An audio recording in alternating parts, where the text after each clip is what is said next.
Our documentary is based around women's safety, not only in public areas but at their own homes as well, and what we think can be done to help them feel safer. We talk about the most recent cases such as Sarah Everard and interviewing people's opinions such as Debbie Huxton, who talks about her perspective on women's safety and the statistics that have been put into the media. In this area, I wouldn't let no women go out. I think it's totally unsafe around here for women. Yeah. There aren't enough police on the streets or anything like that. I wouldn't let my children go out around here at all. So one thing I find really important about women's safety is that a lot of women experience the bad parts of day-to-day basis if they encounter with the wrong person or the wrong male. I think that it's really important because you have females in your life that are really important to you, and if something bad happened to them, it'd just be really just bad. I think women's safety is a very, very important topic to consider because, I think, in society, women have such an important role to play, and so for them to feel like they can get to where they want to go safely, that they can go out and about recreationally as well as getting to work or whatever in a safe way. I think it's super, super important because, we've heard a lot of things in the media recently of women sadly being exploited or not feeling safe, or in some cases, worst case, they're being murdered on the road or even on the street. The case that we heard in London with a police officer as well, I think it really sparked a lot of debate around women's safety and do women feel safe walking down the street. So I think it's something that we really need to consider, really need to think about, especially if we want to have an equal society where men and women can have equal access to things in a way that's affordable to both.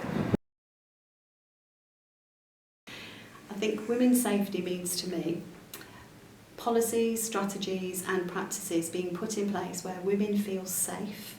There are strategies and policies for gender-based violence, women living in fear, and also women's safety is creating safe spaces for women to live and work in. That's a really good question, and I believe it's everyone's.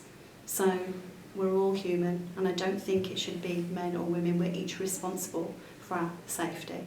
So if you were in the workplace, you'd have a health and safety lesson, and they would take you through that module, and you'd have to pass that module to be able to work safely in that workplace. And what they teach you in health and safety is that everybody's responsible for their own health and safety, but also responsible for each other's health and safety.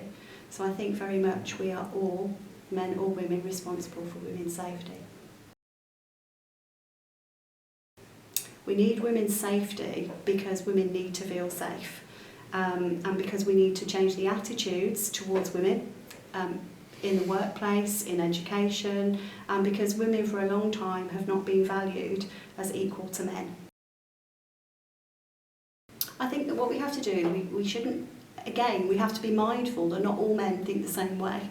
So there are a lot of men out there championing the cause for women. So I think it's about understanding where our stereotypes and narratives come from. Martin Luther King Jr. said that all of us are tied in a single garment of destiny, all wrapped up in mutuality, and that what affects one directly affects us all indirectly. So I think when you look at that Guardian article, that it can be shocking, and it can, for some people might not understand it and might not go, wow. But actually, when you read that article, you recognise that there is a big need for attitudes to be addressed, and that all of us, regardless of our age, regardless of our gender, regardless of what titles we carry, have to ask ourselves, what do I really think about that situation? And is it empowering life or is it disempowering life? It's a good question, and how does a male perspective, how can it improve women's safety? Because I think that the safety of women shouldn't be in the hands of men. It shouldn't be something that men afford to women. It just should be a human right as a citizen, as a person, no matter how you identify. Even if you don't identify or a man, as a woman, right? It's really important that women can own that equality, and I think that kind of is evident in law, it's evident in practices that are maybe discriminatory towards women.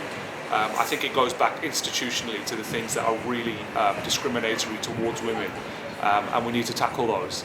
And by doing that, I think the best way that we can improve, even as men, is to listen, I think. Listen to women, listen to what they've got to say, listen to their fears or things that make them feel unequal or unsafe on the, when they're out and about, and take steps to improve that, no matter what that might be, whether it's whether it's new initiatives for women to get around safely in a non-threatened way, or whether it's an opportunity for men to be with women when they need that support. Either way, I think what we're striving for in the world is to have a place where all genders feel safe to express who they are and be who they are and go to where they want to go to in a safe way. I think to improve women's safety is to raise awareness more about it. I think you could do this through social media or even real life with friends that you know, females. I think it's time for change. It's time for women to be able to have a voice. I think it's time for those that have been hurt and harassed and traumatised to speak out. So during 2020 and 2021, there were 6,000 cases of sexual exploitation reported to the police in the United Kingdom. Only 95 of those were prosecutions. So I think there's a lot more to be done from the government, local governments, statutory authorities, voluntary sector, people coming together, plus those people that are on the ground, if you like, volunteers, people that have gone through it, everyone coming together and saying, how do we put best practice in place here? How do we make the changes? And I think for me, being a mom, having 2 daughters, it's really important that I teach my daughters that they matter, they have a voice, and that everything about them is valuable, and nobody can take that away from them.